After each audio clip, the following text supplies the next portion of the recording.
વીરપસલી વ્રત કથા, પૂજા વિધિ અને મહત્વ. વ્રતની વિધિ. શ્રાવણ માસના કોઈ પણ રવિવારથી આ વ્રત કરી શકાય અને બીજા રવિવારે તેની પૂર્ણાહુતિ થાય. ભાઈના કલ્યાણ માટે, તેના દીર્ઘાયુ માટે બહેનો આ વ્રત કરે છે. ભાઈ તેને યથાશક્તિ ભેટ આપે છે અને તેના આશીર્વાદ મેળવે છે. જો કોઈ બહેનને સગો ભાઈ ન હોય તો જેને પોતાનો ધર્મભાઈ માન્યો હોય તેના માટે પણ આ વ્રત કરી શકાય છે. વ્રત કેવી રીતે કરવાનું તે જોઈએ. આ વ્રતમાં દોરાની 8 શેરો એટલે કે 8 વડો દોરો હોય તેમાં 8 શેરો છે તેમ કહેવાય. 8 શેરો લઈ તેની 8 ગાંઠ વાળવાની અને 8 દિવસ રોજ સવાર સાંજ ધૂપ દેવાનો. ધૂપ દીધા પછી જ જમી શકાય. ભાઈ ખોબો ભરીને જે અનાજ આપે તે રાંધીને ખાવાનું. 8 દિવસ થાય એટલે દોરો પીપળે બાંધી દેવાનો. વ્રતની કથા. એક ગામમાં ખેડૂત રહેતો હતો. તેને 7 દીકરા અને એક શીલા નામની દીકરી હતી. 7 ભાઈ અને બહેન પરણેલા હતા. નાનો ભાઈ ભલો અને માયાળુ હતો, જ્યારે મોટા 6 ભાઈ કપટી હતા. તેણે નાના ભાઈને અલગ કાઢી મૂક્યો હતો. શીલા સાસરિયામાં કંકાસથી કંટાળી નાના ભાઈ સાથે રહેતી હતી.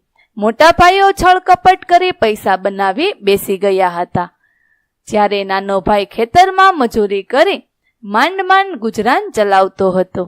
આથી નાના ભાઈને મદદ કરવા શીલા મોટા ભાઈઓ પાસે કામ માંગવા ગઈ. ત્યારે અભિમાનથી તેની ભાભીઓએ કહ્યું કે નણંદબા, તમારાથી થાય તો ઢોર ચરાવવાનું કામ કરો. બહેનને તો કામ જોઈતું હતું, આથી તેણે હા પાડી. સાંજે ભાભીઓ જે કંઈ વધેલું ઘટેલું આપે તે ઘરે લઈ જઈને વહેંચીને ખાઈ લેતી હતી. એક વખતે ઢોર ચારી રહી હતી ત્યારે કેટલીક છોકરીઓને વ્રત કરતી જોઈને તેણે પૂછ્યું કે આ શેનું વ્રત છે?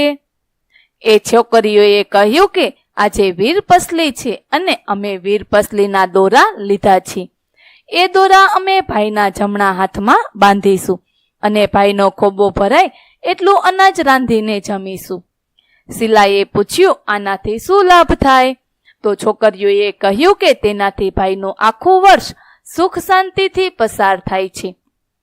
શીલાએ હરખભેર દોરાને લઈ લીધા અને તેમનો આભાર માન્યો. 8 દિવસ સુધી તેણે દોરાને ધૂપ દીધો.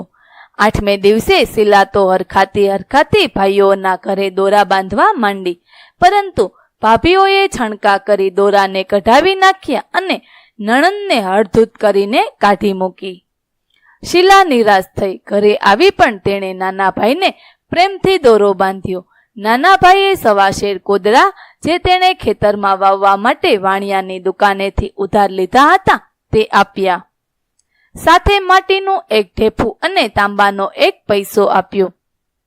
શીલાએ ભાઈના ઓવરના લેતા કહ્યું કે કોદરાએ મારે મન કમોદ છે, માટીનું ઢેફું એ ગોળ છે અને તાંબાનો પૈસો એ રૂપિયા છે. શીલા ઘરની બહાર આવી ત્યારે ત્યાં એક ચમત્કાર જોયો. આંગણામાં રહેલા ખાટલા પર તેનો પતિ આવીને બેઠો હતો. ઘણા વર્ષો પછી આજે તેને તેડવા આવ્યો હતો. મા પાસે સાસરે જતી દીકરી આપવા માટે કંઈ ન હતું, આથી તે તેની 6 વહુ પાસે ગઈ. બહુઓને પોતાની ઉતરેલી સાડીઓનું પોટલું નણંદબાને આપવા આપ્યું. માએ આ પોટલું શીલાને આપી દીધું. જમાઈ દીકરી ચાલતા થયા. ચાલતા ચાલતા તળાવ પાસે આવ્યા. સવારે નાહ્યા ધોયા વગર નીકળ્યા હતા એટલે શીલા નાહવા તળાવમાં ગઈ. નાહ્યા પછી તેણે પતિને સાડી આપવા કહ્યું. પતિએ પોટલું ખોલી કહ્યું કે ક્યાં રંગીન કપડું રંગીની આપું? આ સાંભળી શીલાને થયું કે પતિ મશ્કરી કરે છે, પણ તેણે આવીને જોયું ખરેખર જાતભાતની સાડીઓ હતી. તે સમજી ગઈ કે આ વ્રતનો પ્રતાપ છે. તેણે પોટલામાં જોયું તો નાના ભાઈએ આપેલો તાંબાનો પૈસો સોના મોહર બની ગયો હતો. માટીનો ગોળ અને કોદરાની કમોદ બની ગઈ હતી. શીલાએ સોના મોહર લઈ પતિને ગામમાં ખાવાનું લેવા મોકલ્યો. એટલામાં ચમત્કાર થયો અને તળાવના કાંઠે ભવ્ય ઘર બની ગયું. થોડી વારમાં પતિ આવ્યો તો તેણે તળાવના કિનારે ભવ્ય મકાન જોઈ અચરજ પામી ગયો. શીલાએ ત્રીજા માળેથી પતિને બોલાવતા કહ્યું કે આ બધો પ્રતાપ વ્રતનો છે. ઘરમાં બીજી ઘણી બધી સોના મોહર પણ નીકળી. બંને સુખીથી રહેવા લાગ્યા. બીજી તરફ ભાઈના ગામમાં દુકાળ પડતા તેઓ કામની શોધમાં નીકળી પડ્યા. ચાલતા ચાલતા આ તળાવના કિનારે ભવ્ય મકાન પાસે આવ્યા. આથી તેઓને આશા બંધાણી કે અહીં જરૂર કંઈક કામ મળશે. બહેને 6 ભાઈ અને ભાભીને બગીચામાં કામે લગાડી દીધા. જ્યારે નાના ભાઈ ભાભી અને માતા પિતાને આરામથી ઘરમાં રાખ્યા. બધા ભાઈઓને શીલાએ એક દિવસ જમવા બોલાવ્યા. 6 ભાઈઓને સોનાના અને ભાભીઓને ચાંદીના લાડવા પીરસ્યા. જ્યારે નાના ભાઈ ભાભીને ચૂરમાના લાડવા પીરસ્યા. ભાઈઓ તેની બહેનને ઓળખી ગયા અને તેની ભૂલ સમજાણી.